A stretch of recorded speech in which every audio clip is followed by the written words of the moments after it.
One of the many benefits of being a content creator is that you gain knowledge, which helps you grow not just as a person but as a creator.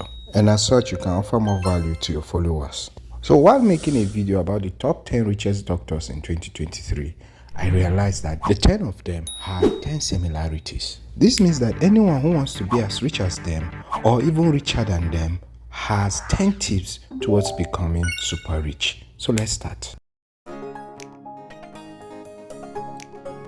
The first thing I noticed about these top 10 richest doctors is that they weren't just clinicians. In fact, some of them have stopped being practicing clinicians.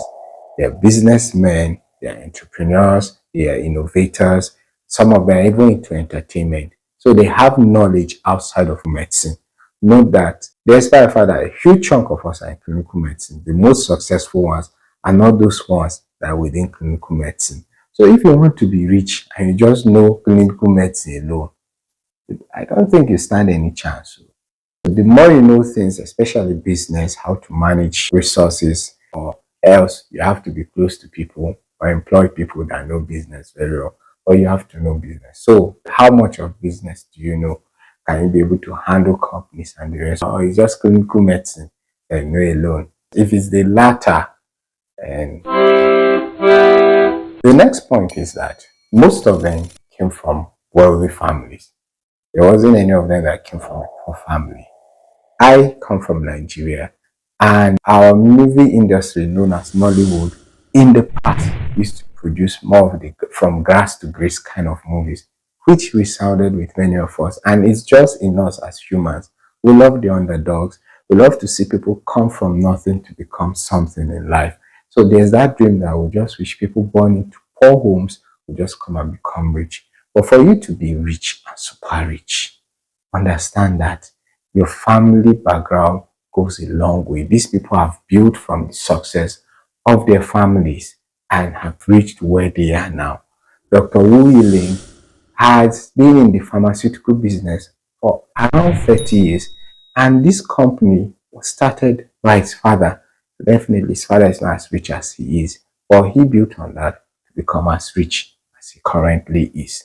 But this doesn't mean that if you don't come from a rich family, there's no chance for you, but you could start something and then hope to build a dynasty in that. And some that didn't come from rich families were associated with those that were from the rich families, because knowledge and experience goes a long way in helping you to become established. There's this saying that if you evenly distribute resources among everybody in the world, it's just a matter of time. These resources will still go back to the rich people. And that's because poverty is more of a mindset than the presence or absence of money. So if you don't have the knowledge, especially if you don't come from people that have already understood this and have groomed their children to be able to take over from them, then you really don't stand a chance. If you don't come from such a line of business, you could start something and then your children pick from it too. Then the next point I noticed was that they were elderly. The youngest was just 57 years old.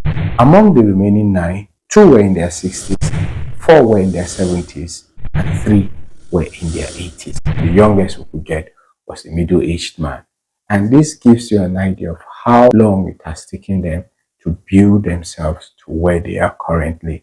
We're living in a world now that people are more impatient and everybody wants to rush to be rich.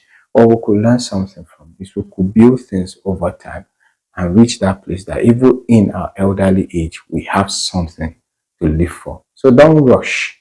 Don't be impatient. Building wealth can be a very, very patient game.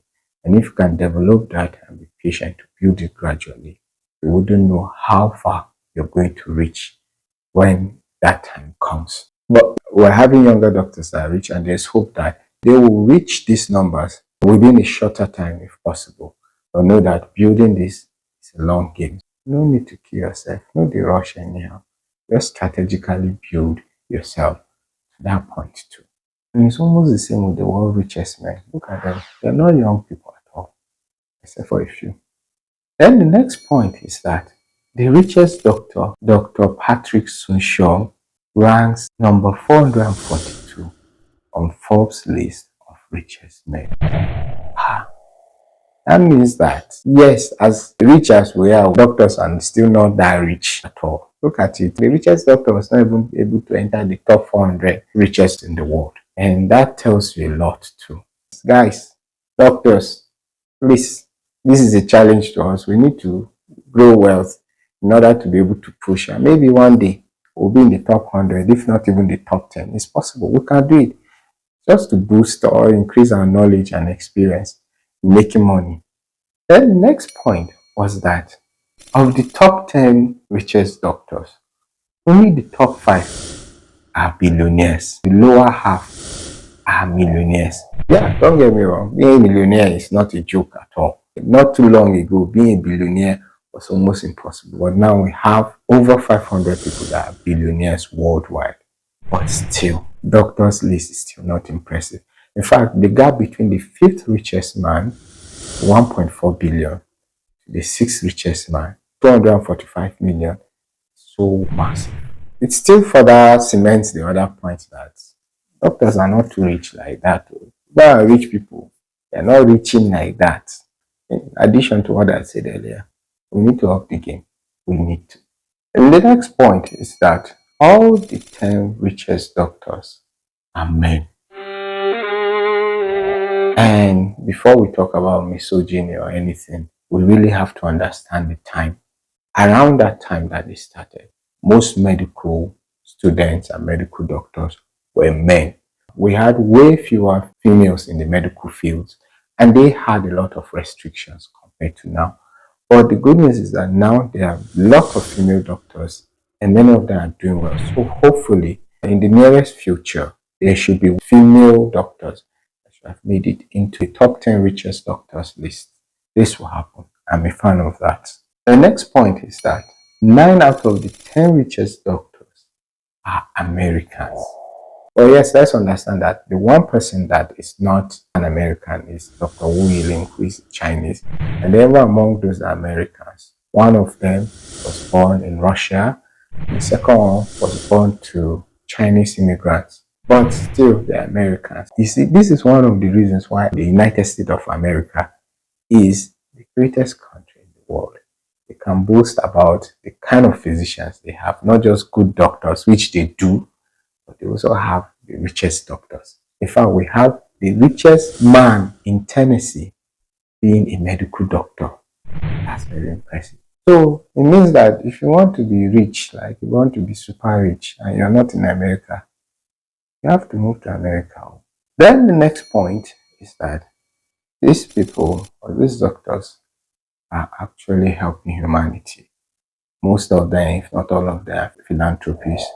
And then some of them have invented things that are helping humanity and bringing a smile to people's faces.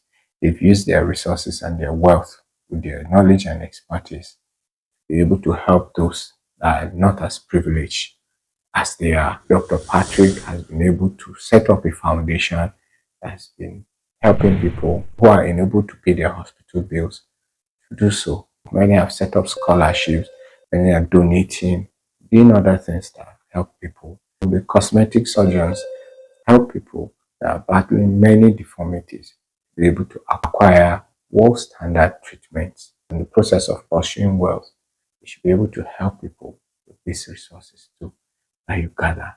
It gives life meaning. The next point is that these doctors have been able to research and make some breakthrough discoveries.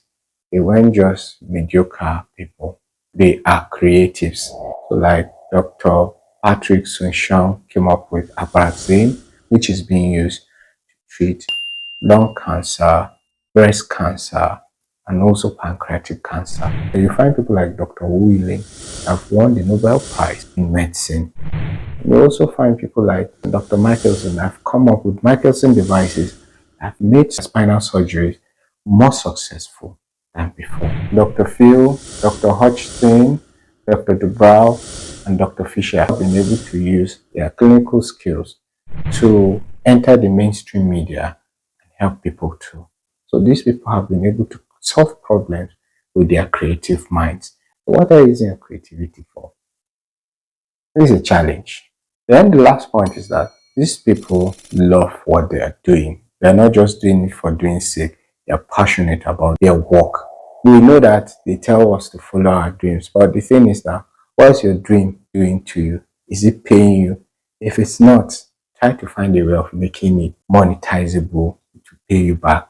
If it's impossible for it to be monetized to pay you, then find something that pays and love it. Because if you're loving something and it's a liability to you, then you're already disadvantaged. Learn how to monetize your gifts, your creative minds, and your knowledge.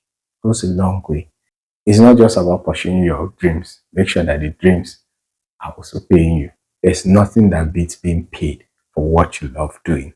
So that's all for today's video. I hope you learned something. You saw the 10 similarities that these doctors have. And if you enjoyed this video, please give it a thumbs up. Share it with as many people as possible. If you're yet to subscribe, please subscribe and turn on the bell notification. Thank you, and I'm going to see you in my next video. Bye.